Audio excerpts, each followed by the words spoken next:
నేను డబ్బు గురించి పెద్ద పట్టించుకోలేదు ఎప్పుడు.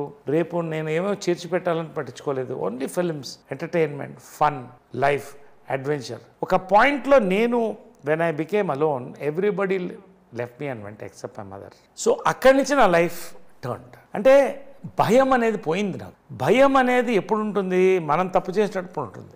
నేను దేనికి ఎప్పుడు భయపడను. అప్పటి నుంచి అసలు నా లైఫ్ మీద ఎప్పుడైతే నాకు భయం పోయిందో, ఎటువంటి దాన్ని వచ్చినా దాని సొల్యూషన్ ఆలోచిస్తానే కానీ దాన్ని భయపడి వెనక్కి వెళ్ళడం అనేది నా లైఫ్లో చేయలేదు.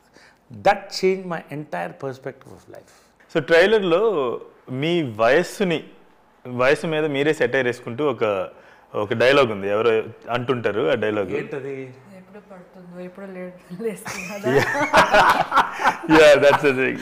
మేకప్ అంటాడు, పడి పడకలేసే వయసు సార్, ఎప్పుడు లేస్తుందో ఎప్పుడు పడుతుందో.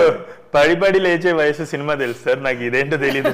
అంటే జనరల్గా ఏంటంటే ఒక ఏజ్ దాటిన తర్వాత they lot of jokes about themselves. But నేను అలా లేదు కదా.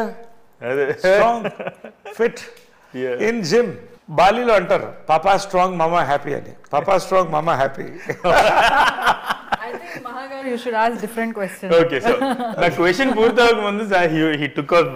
కానీ నా క్వశ్చన్ ఏంటంటే, is that dialogue is just కేవలం కామెడీ క్రియేట్ చేయడానికి, జనాలు నవ్వించి అట్రాక్ట్ చేయడానిక, లేకపోతే are you trying to is there any social commentary on age or something like that? See, generally ఏంటంటే everybody has to age. How you age is important. You age gracefully when you are physically and mentally fit. So I am fit.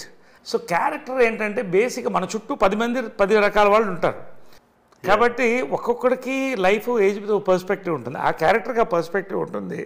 So దాని ద్వారా ఎంటర్టైన్మెంట్ని they got it.